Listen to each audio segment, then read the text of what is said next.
You had to be prepared to go into every meeting knowing that whatever the plan was, it has probably changed. There is often more risk than reward. Of those 25 conversations, I'd come back and 15 of them would tell me that creative's a terrible idea. And failure is when I certainly learned the most.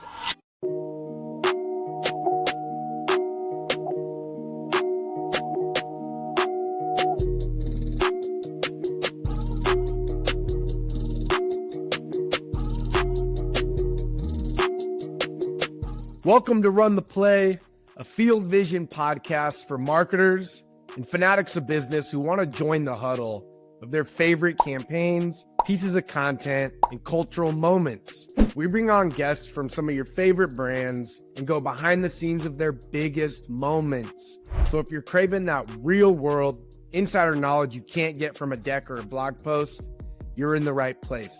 Now let me get to our guest today. There are some people who are just built for this kind of work. They understand the game, they know the pressure, and when it's time to launch something, they don't just show up, they deliver. But also in the process of that, they find time to make people laugh, feel good, and they build that team camaraderie that I think is key to any successful go-to-market or business in general. Scott McAdams is one of those people who I had the pleasure of working with to launch the very first mobile sportsbook in Florida, Hard Rock Bet, for Hard Rock Digital. But that's a story for another day, because today we're talking about how Scott helped lead one of the most iconic product launches in entertainment history. That's right, the launch of the PlayStation 5. And not just any launch. This was Sony's biggest global hardware release of all time, pulled off from home in the middle of a global pandemic across more than 20 countries. But before PlayStation, Scott led sports and entertainment partnerships at Hard Rock Digital, and now he's helping the fastest rising sport in the country as the VP of Strategic Partnerships at the Association of Pickleball Players. He's also a co-founder of Swing Sauce, a golf technology business he started in 2023, a world traveler, and someone I've worked alongside and deeply respect. So let's get into it. Scott, welcome to Run the Play, man. Man, Hamp, you're hired. I don't know that this is the type of work that you're looking for, but personal publicist should be somewhere at the top of your credentials, because I'll take that introduction all day long. Thanks for having me, brother. I'll take it, man. I'll take it. Thanks for coming on. Yeah, love seeing you. Love hanging out with you, and really excited to chat today. Absolutely, man. I mean, we're talking about the PS5. I got one in my living room. I don't use it that often, but anytime my nephew's over, it kind of signals to him that I'm cool. You know, I kind of know what's going on. But you launched a thing, man. One of the biggest entertainment moments in recent history. Again, I wasn't really technically in what you would consider the target audience, but I knew all about it. And so for those who weren't in the trenches with you, like, just kind of walk us through, like, what was the context at the time at Sony? What was the vision for how this launch was supposed to show up in the world? And talk a little bit about your role in that. Sure. There was a lot of pressure. The business, the way I understand it at a very high level, Sony is a complex organization with Japanese roots, mostly based in technology, content, and entertainment, but there are plenty of other divisions that sit outside of those verticals. But this little brand, PlayStation, really props up a kind of big portion of the Sony portfolio's total revenue and total profits. And so I love the moniker of the biggest and most important product launch in the company's history, because it was true. Yeah. But it's always true every time you launch the next piece of massive hardware and a console launch every typically 5 to 8 years in the gaming industry.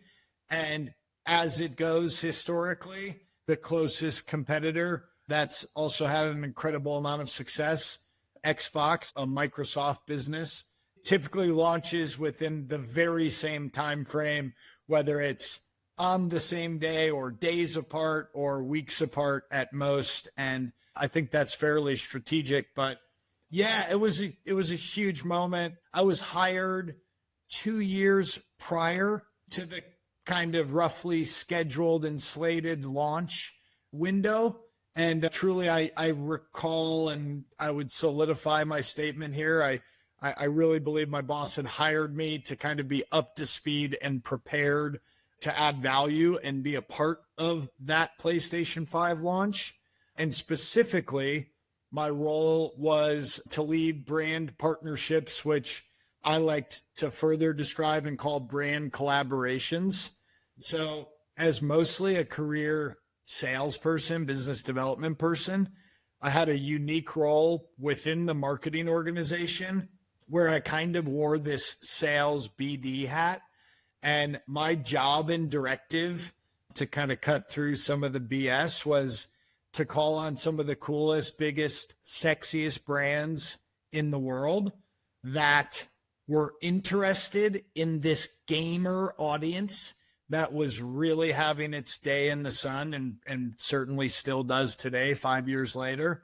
But this gaming audience is robust and just a massive target audience for lots of other kind of consumer brands. So my job was to go connect with these other cool, sexy brands and see if they wanted to be a part of our PlayStation 5 launch, how they could potentially support being a part of that launch, and what the two organizations, Sony PlayStation and this external company, could kind of bring to the table and create some sort of collaborative marketing campaign that would support the broader PlayStation 5 launch moment for the company. So kind of trying to triangulate PlayStation, the external brand, and then the audience to do something bigger, stand out. And going back to what you said about the competition launching around a similar time, like that kind of goes against, I guess, what I would think of as best practices in marketing, in that you want to create space for your brand. You want to have your own moment in the sun, to use your words. Why was that kind of the status quo in gaming? Why would Microsoft want to, step on the same launch window? Yeah, I think there's a factor of a rising tide lifts all boats. And so I think historically, the industry and the companies collectively have said, yeah, but if we both build this tremendous product and launch in a similar window, whether it's the same quarter or again, same month or even same week, in most instances, historically, the broader pop culture spotlight really gets shown on this industry and these two kind of behemoth businesses that certainly command and occupy a huge chunk and percentage of kind of total revenues, total content development, total console marketplace. The third kind of key player in the industry is obviously Nintendo, and they've had a tremendous amount of success with launching the Nintendo Switch over the last many generations. That said, the Nintendo Switch is a different and unique product. It's still considered a console, but certainly a different piece of hardware than Xbox's consoles and our consoles at PlayStation. But yeah, I think it has to do with kind of shining the light on the industry. And then there's a kind of second layer to that, in which the game developers, who many of them are building their content and their video games for both platforms. The term in the industry is called cross-platform. That's when someone develops a game that can be played both on Xbox and PlayStation and potentially other consoles. And in that effort, these guys need to know some of the specs and the scope of the hardware so they can go properly develop their software to kind of meet those demands and those expectations. And so I think it's a combination of making a bigger moment for the industry and a combination of having the content development partners work towards kind of the same time frame. That's really interesting. Yeah, they kind of need to know that information it's best for them who are a key partner, like who's going to play your system if the good games aren't on it. You need these guys to kind of know what's going on and be in the fold with you. Yeah. That's really interesting. And just because I'll use another industry's kind of data point that this is where I speak a little bit out of turn because I don't know the fine details of this story, but I had heard and learned a little bit more about the QSR industry, so the quick serve restaurant industry, which we'll talk a little bit more about on this podcast. But I had heard one time that it was either call it McDonald's or Burger King, and the company said, hey, when you're scouting for new locations, how do you think about kind of where to go buy real estate or invest in real estate and go build your next set of branches or franchisees? And whichever one of those two companies it was says, well, let's say it was McDonald's. They say, well, we figure out where the most successful Burger Kings are running and operating, and we go try and put a store as close to that location as humanly possible. So there's a similar, I guess, strategy and theology behind the question that you asked about the gaming industry. Yeah, super interesting. There's some factors there that are the reason why that place is successful outside of just the burgers they're selling. Let's hitch our wagon to that. That's right. So overseeing partnerships and brand collaborations, to use your word, what do you want to do with them? Like, what were you goaled against with these partnerships? And what was that supposed to drive specifically for the launch? Yeah, it was a really, really fun and unique assignment in my career. I'll kind of give the really short and easy answer, which was the fun part. Like, our job as a marketing unit, and then probably our team a little more specifically, was to help make PlayStation famous, help make the PlayStation 5 launch a part of everyday pop culture across sports, entertainment, and everything in between. Everyday culture. How can we help make this thing famous? Which I thought is just kind of a really fun rallying cry and directive from kind of the president of the business through our chief marketing officer, all the way down to me and the rest of us foot soldiers who were going out to try and execute and make it happen. And then kind of further down the funnel, my responsibility, my largest key metric was, in a world when you're trying to launch a fairly expensive consumer product that was going to be hitting shelves, and in a world in which we as a business didn't have endless marketing budget and endless, specifically TV media dollars, what many call in the industry above the line TV media dollars, my specific directive was to go find one of those big, sexy, reputable companies that is also ingrained in everyday pop culture, and go try and get them to care enough about our launch and want to be a part of our launch to reach that gaming audience as much as humanly possible. Get them to be willing to put significant paid TV media dollars and creative ad spend against a PlayStation 5 integrated TV media campaign. And so what that means is we'd go knock on a bunch of doors and have meetings with all these very sophisticated brands with sophisticated marketers, sophisticated and really creative minds who were trying to build a brand and tell a story around a brand. And we were saying, hey, I know you're over here building your brand and you're creative, but would you mind throwing the PS5 logo and product somewhere into your creative TV spot and campaign? And we'll create some sort of collaborative messaging around that. Would you mind doing that? Could you imagine, someone on the brand team going to knock on the creative team's door and say, hey, I've got good news for you. You got to figure out a way to put this consumer electronics product into our, Coca-Cola commercial or Budweiser commercial, for example's sake. Slap another logo on it, right? Exactly. Logo soup. You deal with that all the time. Yeah, Just exactly. throw us a bone. That's the goal. And so, all right. So you need big brands. You need brands that are part of kind of the zeitgeist or cultural conversation that you guys are a part of. Yeah.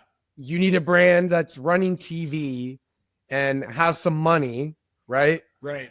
So who did you kind of consider? Like, who were the brands you were going after that you thought could, would be able to check all those boxes and be willing to do exactly what you said, kind of interrupt their normally scheduled programming to promote something else that their audience might be interested in? Yeah, that's a great question.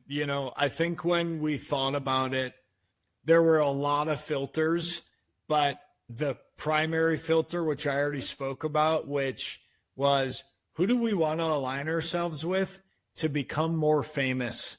And so that list of brands was actually fairly short, right? We thought about brands like Apple and Netflix and Nike and Adidas and Coca-Cola and Red Bull. Some happened to be athletes and influencers and content creators that maybe weren't your tried and true consumer brand. But then there was the consideration, well, an athlete, celebrity content creator doesn't necessarily spend paid TV media dollars the way a traditional advertiser would. So, the original target list was probably a list of maybe a dozen or at most 24 brands. And then you had to go have the conversations, because we could make lists all day long and we could put together sales materials and presentation materials to say why the PlayStation 5 launch is going to be the most interesting, unique thing that you absolutely must get involved in. At the end of the day, my greatest challenge is trying to align two massive companies with really strong brand reputations and probably some ego behind the way their brand reputation shows up and exists in the marketplace. Yeah. Expand on that. What were some of the biggest challenges kind of coming into this, right? You're new to the company, massive launch you got on your hands. What were some of the challenges that, you first sat down and looked at this that you were like, all right, these are the things I need to knock out first? Yeah. Well, you say, okay, we're the largest kind of TV advertisers and maybe media spenders in kind of the sports and entertainment industry, which is kind of where we wanted to go show up in media.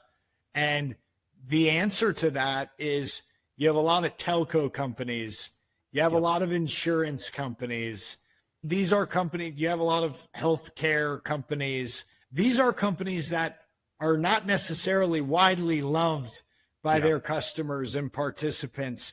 When's the last time you heard about a company's customer service department just getting 5-star reviews through and through? That doesn't often happen. And so there are a lot of these companies and businesses who are spending significant advertising dollars that we maybe had an opportunity to tap into, but they weren't the right kind of strategic alignment partner that we wanted to show up next to. So we then had to think a little bit differently. And so we thought about these businesses like Apple and Netflix and some of the other streaming companies in the business. We think about Meta and the different products and businesses. They were probably not Meta yet at the time. They were probably Facebook still at the time.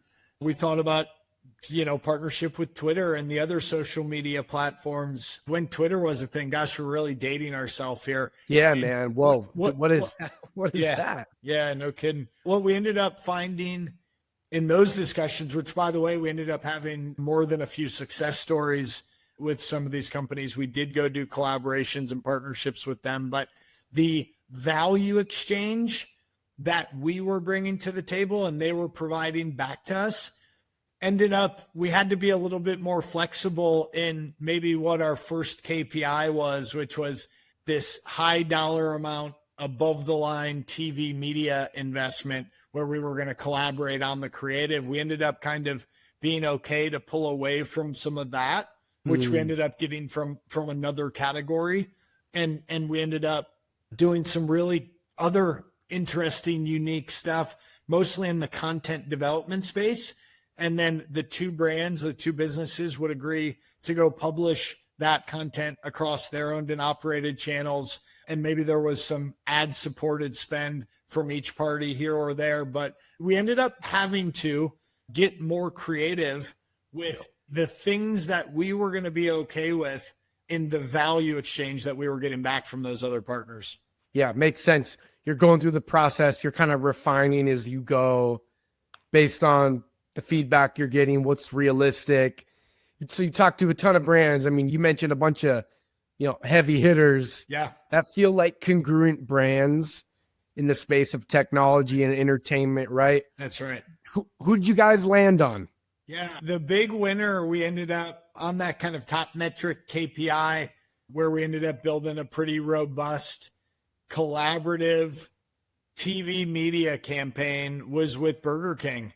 And they were, what was so great about working with Burger King, and when that opportunity eventually kind of landed and came to fruition, is that their entire creative department, from the chief marketing officer down to brand managers, were totally excited to roll up their sleeves, understand our brand guidelines, our initiatives in developing this creative campaign together, and really ended up leaning in to the thought that, hey, we need to put our product and have our product represented in your advertising campaign in a pretty significant way. And so our partnership with Burger King ended up really being one of our flagship partners. And then a few others that we had really successful programs with were Apple, Red Bull, who's a longtime partner, Nike, who's been a longtime partner and brand partner of PlayStation. General Mills was another partner we did really good work with. And then underneath the PepsiCo business, we worked very closely with Doritos and Mountain Dew on a really cool campaign that we worked on together around the Call of Duty launch on the PlayStation 5. Man, heavy hitters, right? Like big brands who've done this kind of work before. Like they got expectations for how this is going to go and expectations for what they're going to get out of it. And I would imagine, given the timeline you were on, especially in the middle of the pandemic with some of the issues we were facing on supply chain and all of that, like a lot of just urgency around getting this going and doing it right, but moving fairly quickly because customers were like, where is it? Right. And so when you're working on a timeline that's fast with that many external partners that are big brands with big dollars across 20 countries, you got your agency partners, probably their agency partners, and internal stakeholders. Like, what's the secret sauce to aligning all of those forces internally without slowing down or without losing like the essence or the quality of what you're trying to put out there? Yeah. The most challenging part of what you just asked was how secretive we had to be about specific dates and targets for launch. And there's a reason for that. The industry at large doesn't reveal launch dates until like days or weeks before the product actually hits shelves. Further, internally, we weren't even finding out about launch dates and launch windows until the public knew. And so we were walking into brand collaboration partners and asking them to make commitments and get together on a marketing campaign. And we were unable to share specifics about kind of launch dates, windows, and kind of work back timelines. We had to give them like seasonal windows that were like 2 to 3 month windows that we hoped we were going to hit. And something you addressed was, you need to understand, we were trying to come up with launch window timeframes. Yeah. Trying to figure out what we could communicate and what we couldn't to our partners. All the while, we were dealing with a historic global pandemic that was affecting supply chains very specifically in places that we were developing our products in Far East Asia, and where COVID was affecting supply chain there more than anywhere in the world, I'd venture to say. And so even when we had aspirations for a specific launch window, we weren't totally certain that we were going to be able to meet those expectations. Yeah. And I mean, let's talk about this, right? Because, and this is like one of the things that I really appreciate having worked with you, I mean, the number of dependencies you just rifled off in seemingly 20 seconds, global pandemic, supply chain issues, customers are clamoring for this thing. You don't even know the launch date. You don't even know all the details, right? Games are in development. You don't know those timelines. You can't tell your partners anything around timing. Like, it would be easy to just kind of throw your hands up and, what do you want me to do here? Yeah. Right? Yeah. How do you, when you're in that position, just get your mind in the state of, I just got to get it done? Like, what's your personal approach to that? Yeah, it's a great question. This was true beyond just the kind of work function that I was tasked with trying to kind of figure out during that time. I think this was true for kind of everyone in every corner of the globe during that window. But what I kind of fell back on was attitude. And I'm a huge believer in kind of attitude over everything. And I remember the way to kind of get through a lot of those hard days was you had to be prepared to go into every meeting knowing that whatever the plan was, it has probably changed. And there's probably going to be significant adjustments that you're probably going to have to take back and go talk to your partner about. You're going to have a lot of really hard conversations. If you think about both our colleagues all over the globe and our partners all over the globe, you know, the global pandemic impacted people in a myriad of different ways. And we were all impacted in some way, one way or the other, but it was a really hard time for a lot of people. And so when I say I kind of fell back on my attitude in every instance, I really do mean that, because you weren't going to get that from everyone and anyone. And I don't fault those who weren't able to have a great attitude through this really challenging, unknown time that none of us, or very few of us, had ever kind of seen or dealt with before. So yeah, having hopefully a decent or above average attitude was something that I really thought about and tried to carry with me every day. And I mean, you said it, like, you walk into the meeting kind of knowing, hey, everything we just talked about might be completely blown up and we got to change the plan. And like, on the surface, it's easy to be like, oh yeah, okay, cool, we'll just change it. But there's a lot of work that went behind the scenes, and your internal teams that probably prepared a lot of different pieces of work, creative strategies, that then all of that kind of gets washed away. What do you do to keep people believing when this is really just the reality? It's not a straight line. We're going to waste some time, et cetera, et cetera. How do you keep people believing so that you end up at a good launch? Yeah, well, over communication was so incredibly critical in that time. We were also all adapting and learning how to now communicate over what you and me are doing right now, which has become so commonplace in everyday business. But we were learning to communicate mostly from home in digital environments on these new platforms that our companies had told us we had to start using, and we had to show up on video, and we had to use Teams or Slack or a messaging platform. So over communication, both written and verbal and consistent, was really, really important. And that's another thing that I kind of believe will take you pretty far in life, the ability to kind of over communicate. What's the old adage? Share good news fast, but share bad news even faster. So communication was really critical, but then to keep the morale and the attitude and the momentum of what you're working on, sharing small wins and showing small wins and celebrating those victories was really important, because these collaborative campaigns between two big businesses were really lengthy scopes. These were really lengthy approval processes that, instead of thinking about the mountain that you had to climb up over the course of the next 6 months or a year or 18 months in some instances, you really have to distill that down into a whole bunch of smaller, shorter term objectives. And if you did it that way and you kind of focused on one day at a time, one objective at a time, that was something that I thought was, pretty elementary, but really important to eventually getting up that mountain and figuring out the end goal. Yeah, that's huge. And it's very easy to not set aside the time to do that. When in reality, it's probably a pretty quick exercise to set those goals. Oh, yeah. And to keep people motivated. I want to know from you what over communication looks like, because I've definitely been in environments where the opposite occurs, right?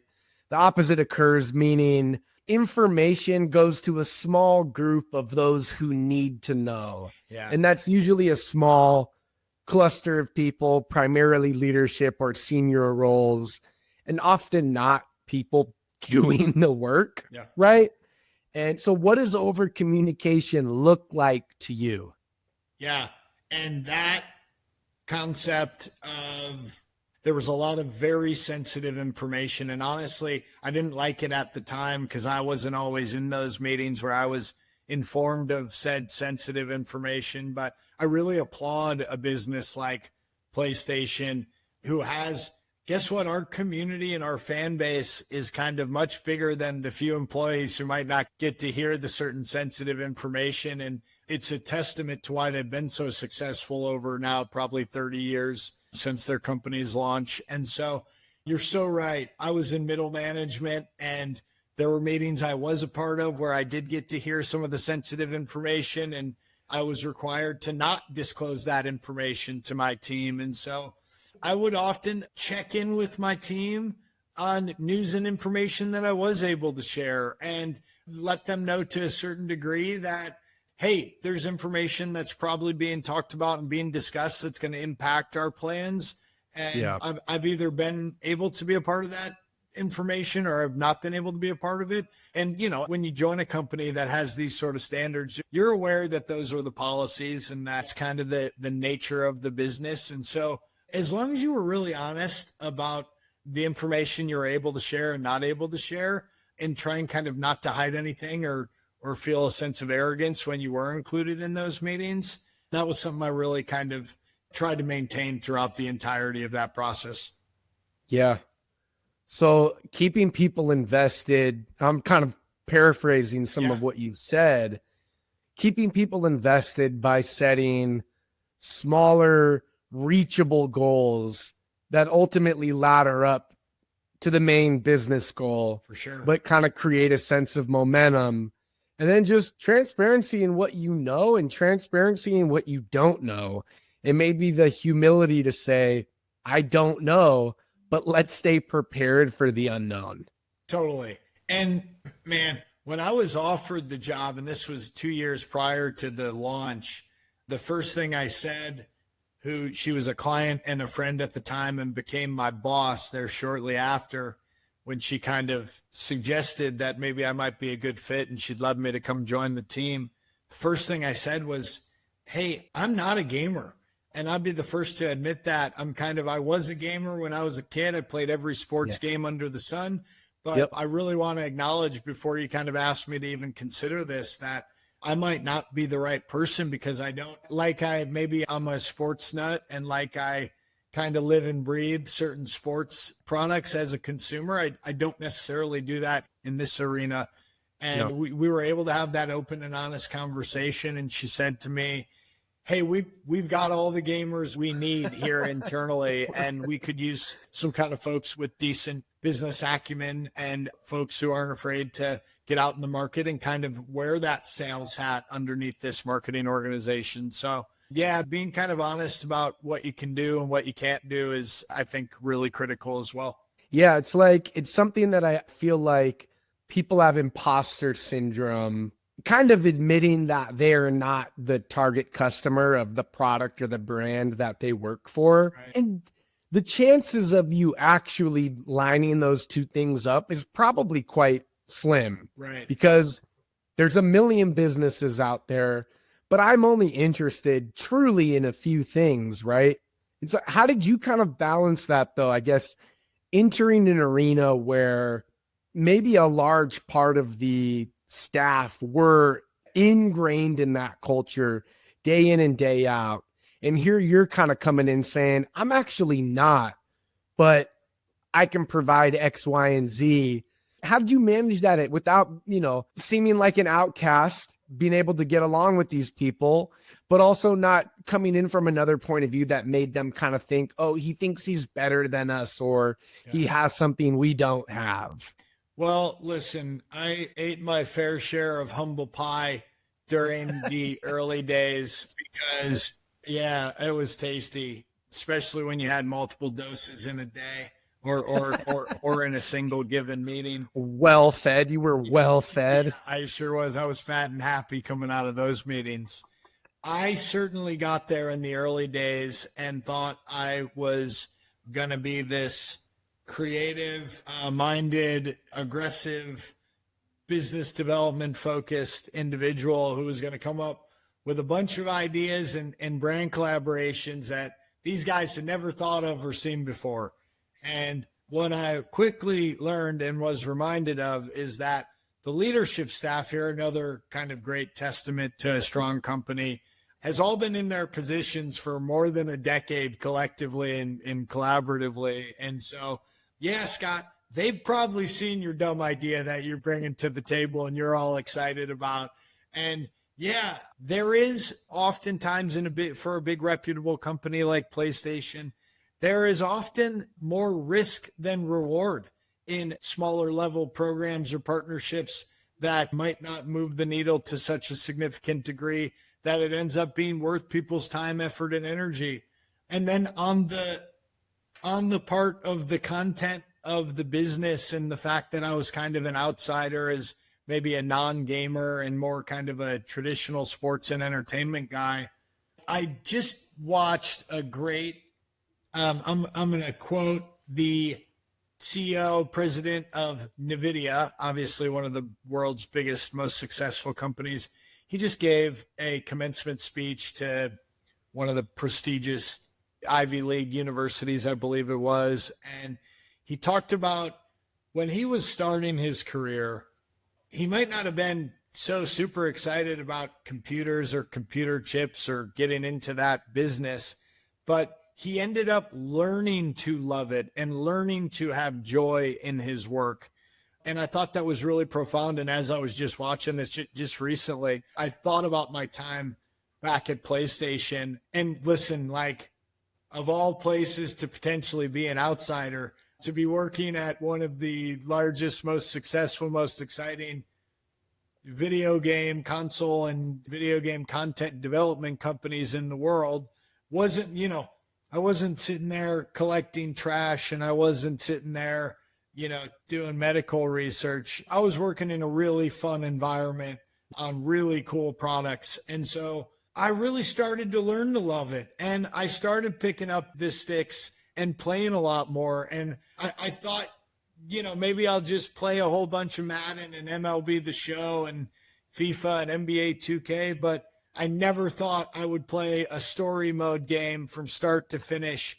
And you know what? I learned to totally love it and totally understand why we've got a user base of hundreds of millions of people across the world, because those video games, now what's become popular from its television version of the content is The Last of Us. That's now been developed into an HBO TV series.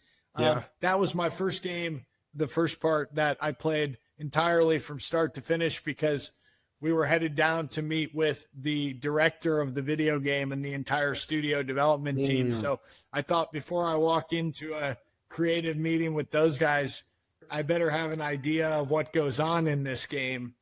And so, Hamp, a long-winded way of saying, I really tried to immerse myself in our products and at least be dangerous enough to have a conversation and understand what I was talking about. And then thank dearly to my teammates who were the true gamers of the group, who kept me honest, and they did most of the talking when we were talking about deep in the weeds about our products.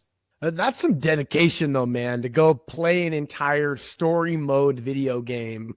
Because you're about to meet with that team. Like, you put some time into that. Did you have fun though? Did you like the game? Oh, it was amazing. It was incredible. Nice. It was like watching a long form cinematic movie, but like every night on repeat for like a month. And I wasn't, since this isn't necessarily my best skill set, I'm not very good. So it took me a while to get through to get through chapters and scenes and eventually get to the final boss. So yeah, you had to spend some time on that. Oh yeah, I was doing a lot of practice, like Allen Iverson would not have agreed to. Yeah. So, man, so much time spent trying to ingrain yourself in the audience and understand, and like, you know, you can learn to love something, I think, by just through like empathizing with somebody else's excitement or what somebody else loves, right? And as marketers, I think not really many more authentic things you could do than try to get in the brain of the customer that you're marketing to. And even if you're not that person, try to understand them, obsess yourself with what they care about. Totally. Yeah, you nailed it. And you taught me a lot of that when we were at Hard Rock together in the early days. You really kind of carry that spirit and do a tremendous job of really showing a great bit of enthusiasm for the products that you're building and that you're working on. I know you've done the same thing through a few different stints in your time at Amazon. So yeah, people like you are who I like to try and learn from. Well, that edit's definitely making it into the final cut. Oh yeah, it has to. Right there. I might start with that. For sure. You know, the beauty of Hollywood and editing, baby. No, I'm going to start with that. I'm going to have AI regenerate everything else we talked about to just be about that. That's got to be the opening trailer to get people excited. Exactly. Yeah. We got a whole new pod here, man. Yeah. So tell us, what ended up happening with the PS5 launch? You know, given the timeline you were working against, the number of external partners and internal partners you were working with, very little information you could kind of hit yourself to that was changing all the time. But at a certain point, you go live. So what happened? Yeah. By all measures, smashing success. The company's most successful hardware launch in the history of the business, and I think the history of the gaming industry at large.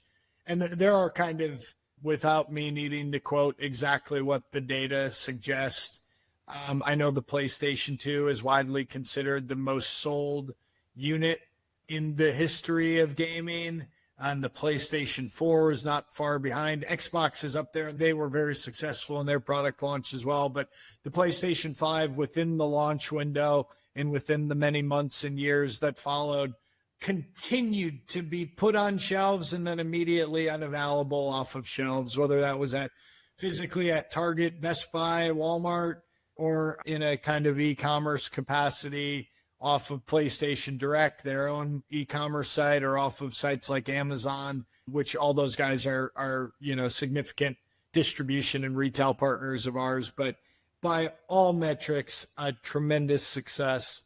Say the only thing the company probably wishes they could have done better was have more units available at launch. I don't even know that to be specifically true, because there is something in the strategy, I think, when these businesses launch significant consumer products, to having kind of contention with supply and demand. I think that's a really good thing for the story. I think it's a really good thing to have your best friend who happened to get the product and you can't quite get your hands on it yet, so you got to join a whole bunch of waiting lists. And I am certain, I don't know the depths of it, but I'm certain there's some psychology and some value behind the strategy there. I was going to ask, right? Because I remember when it dropped, it felt like you couldn't get one, right? Obviously, people were getting them. You were moving a lot of units. Yeah. So they were out there, people were buying them, but the feeling was, damn, I can't get my hands on this, which, like, that is certainly a strategy in a lot of categories. Like, let's talk about shoes, right? Or certain fashion drops, things of that nature. PlayStation's not, I wouldn't put them in that category per se, at least in regards to the console. But like, tell me, what was the temperature internally? Because obviously you want as many people buying and using the console as possible, but there is something good about the urgency or the desire to get one when you can't, right? Boy. The limited supply. Like there's certainly some psychology behind that. What was the temperature internally for that? Did they like that kind of push and pull? Yeah. Or was it like, dude, we got to make more of these and we got to just get them in people's hands? I think there was probably a little bit of that, but I think the temperature was probably hotter on the sales side of the house, where we pretty much knew, certainly in that launch window, whatever you consider that, let's say the first year, any unit that goes to a shelf is going to be sold in a pretty short turnaround time. Yeah. So if you can imagine a sales team that a bunch of different sales leaders who someone handles Target and someone handles Walmart and someone handles Best Buy and Amazon and so forth, I don't think the questions were, if we give this amount of units to Target, will Target be able to move them quick enough? I think it was Target was asking for, X plus Y amount of units. And there was probably more internal struggle where the Target rep who's trying to hit sales goals and get paid commission and said, hey, I don't just want X amount of units for Target. I want X plus Y because they're going to move them. And every other seller across each retail partner had the same story to tell. And then, of course, there's nuance to what's the margin you're going to make up at this retailer versus this retailer. What other products within the PlayStation ecosystem I'm using Target as an example. Is Target willing to co-promote and give us retail space and display for? And it's certainly speaking out of turn here because I didn't live and breathe in that world. But if X retailer, if Target was willing to also put up a display of a couple of our hottest game releases during that same window, sure, because our competitor, the Xbox team, is knocking on that same buyer's door trying to get the exact same thing for their console and their top game releases that are coming out in that window. So, yeah, the temperature was high, and I'm really glad I didn't sit on that side of the aisle during that specific tenure. But it's funny you talk about the psychology about limited supply and demand. I certainly think the business's goal is to build and supply and sell as many PlayStation 5 consoles as humanly possible. We want a PlayStation 5 in every living room and bedroom across the world. That would be the end goal and a dream scenario for these guys. But we certainly went and worked with partners in a unique way, like the sneaker category, Nike, who's a significant partner of ours. We went and co-branded and custom designed a PlayStation 5 launch shoe with Nike and with Nike basketball for one of their players who's a huge PlayStation fan since his childhood. And that's Paul George, who we all know, any basketball fan knows the name very well. We've collaborated, PlayStation has collaborated on shoe designs with Paul George in the past. And we made a really cool, multiple colorways, PS5 designed shoe release for Paul George that launched, I forget if it was the very same night or days or weeks after the launch of the PS5. Paul George went and wore this PS5 colorway on court in a highly, profiled game that was probably on TNT or ESPN. And anyways, in that specific collaboration, Nike then released a certain small batch shoe drop that you could only get in, the hottest places like their sneakers app and, certain retail partners. So we did do a whole bunch of limited release, hard to get your hands on brand collaborations. And we had a whole bunch of fun with that. So many different flavors of brand collaborations that you guys executed. There's so many different ways to do it, so many different audiences you want to go after. It really feels like you had a really layered approach to this. What from the launch, if you had to pick anything, has kind of become a standard part of your playbook moving forward? Yeah, Hamp, we had a Nike shoe design We were on hundreds of thousands, if not millions, of Cheerios boxes across the United States. We were co-branded on Kit Kat packages all across Europe. We were in Burger King's and created a PS5 $5 meal deal across 20 countries. And we were on Apple TV and helping launch a few different Apple TV shows where PS5 was integrated all over the world in 50 plus countries. So we did a lot. I learned a lot. I'll never forget my time there and my experience there during that window and during that launch. It's totally invaluable. What will I take with me that will live in my playbook is this.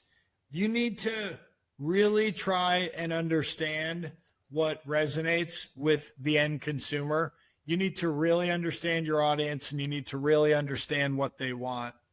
And that is not just at a macro level, but it also distills down to a local level as well, because we were trying to put together global partnership programming. And so if I, on behalf of PlayStation, was dealing with the brand team at Burger King, who happened to sit in the United States in Miami, and we said, yeah, let's build this global program across 25 countries, and here's going to be the creative thread. Well, then I had to go have 25 conversations with my local counterparts all over the country. And sometimes of those 25 conversations, I'd come back and 15 of them would tell me that creative is a terrible idea for their market. And listen, Ham, through my almost 4 years at PlayStation, we had a lot of programs that we lit up that ended up not being so tasteful and not so successful to our audience. And in those instances, in failure is when I certainly learned the most. And it taught me to really understand your audience and really create programming and content and products that your audience is really going to love. Yeah. And so with that, what's the one piece of advice from this experience you would want listeners to walk away with? The one piece of advice, Hamp, that I would leave your audience and your listeners and just other marketers or sellers with is be bold, be brave, and don't stop believing in big creative ideas. And as long as you're catering to your audience, the big, bold, brave ideas is what's going to end up moving the needle, and it's what's going to end up helping you win in the end. That was a theme that we kind of rallied around as a team. And because of that, I think the small part that our group played in this PlayStation 5 launch did help us achieve that kind of brand fame that we were after, helping to make the PlayStation 5 brand more famous. I truly believe we helped accomplish that by being bold and brave. Yeah. Don't be safe, right? Yeah. Nothing safe is going to become famous. Yeah, that's right. That's exactly right. Big swings. Yeah. You know, it wasn't always easy for me to get feedback from my CMO. And he said, only come to me with opportunities from Nike and Apple and Netflix and Meta, right? Like that wasn't always easy because those aren't necessarily the easiest meetings to go get. Totally. So yeah, that's what I would leave you with. So to close, man, we do this segment called The Hill. Yeah. And I'll tell you what it is, right? Because as marketers or just people who work in business, we got opinions. And there's certainly a lot of opinions in any room that we walk into. So at some level, you got to be kind of comfortable with debate or backing your ideas. So I always end the show by asking our guests, what's the one hill you'll die on? Doesn't have to be work related. It could be anything. But after all this, we just got to know. I know you got a point of view. What's that hill? Hamp, it's such a great question. I love that you do this on every episode, and I love listening to your other guests and what they have to say because truly inspirational. My hill is that people, all of us in this world, if we have the means, should go walk up other hills. And let me tell you what I mean by that. We should travel more. if you have the means, and I know not everyone has the means to do so, I certainly believe that travel makes you a better person. I think it expands the heart. I think it expands the mind. I think it gets us out of our comfort zone, and that's when we start to grow and we start to learn. Travel has taught me so much about myself and my life. It's given me a fresh perspective on the world and how good I have it, how my hard days would be the easiest, greatest days for many others across this planet.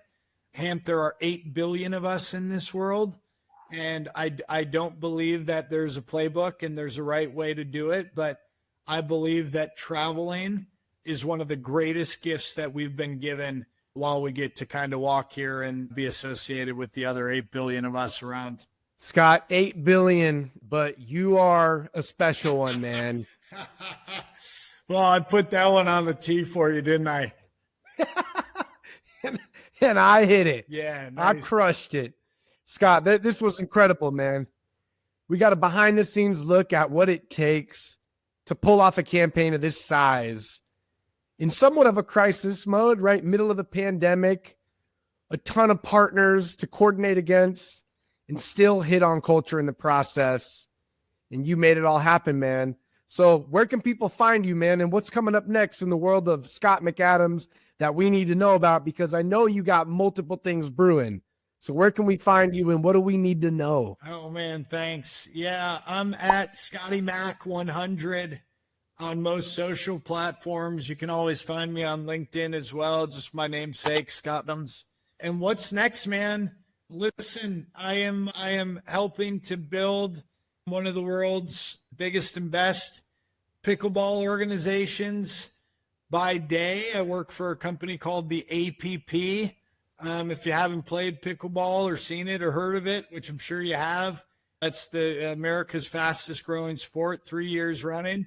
And I've totally become addicted to the sport of pickleball and the people and the environment and the opportunity that's ahead. And so I'm working on partnerships in the pickleball realm by day, and I'm building a golf technology business by night, a company called Swing Sauce that me and my partner, Pat, have been building and working on for about 2.5 years. And we're at a really interesting time where we've got more validation and momentum than ever. And so if you have any high-end golf outings and are looking for a really cool digital video takeaway for each of your participants and guests at those outings, hit me up. You know where to find me. We'd love to be a part of your day. If you haven't seen Swing Sauce, you got to take a look at it. I sorely need it. You and me both, brother. As many do. Well, I mean, you're filling a real gap in the market, right? That's right. Talk about understanding your audience and loving your product. There's no one who needs the Swing Sauce treatment more than I do. I know what it's like to swing and whiff. Yeah. And I'm gonna fix that. That's what you said, man. Yeah. We'll put those links down below so folks can check that out. Super exciting stuff, man. We know you're gonna crush it. We wish you nothing but success. And thank you for joining us on Run the Play. So if you liked what you heard, do us a solid and like this video. Follow our channels on whatever platform you're listening on or watching. Check us out on LinkedIn, Threads, Instagram at Field Vision. It's the only thing I'll ever ask of you. And you can also learn more at fieldvisiongroup.com. That's it from us. Scotty, thank you again. Until next time, run the play. Love being here, Hamp. Thanks, brother.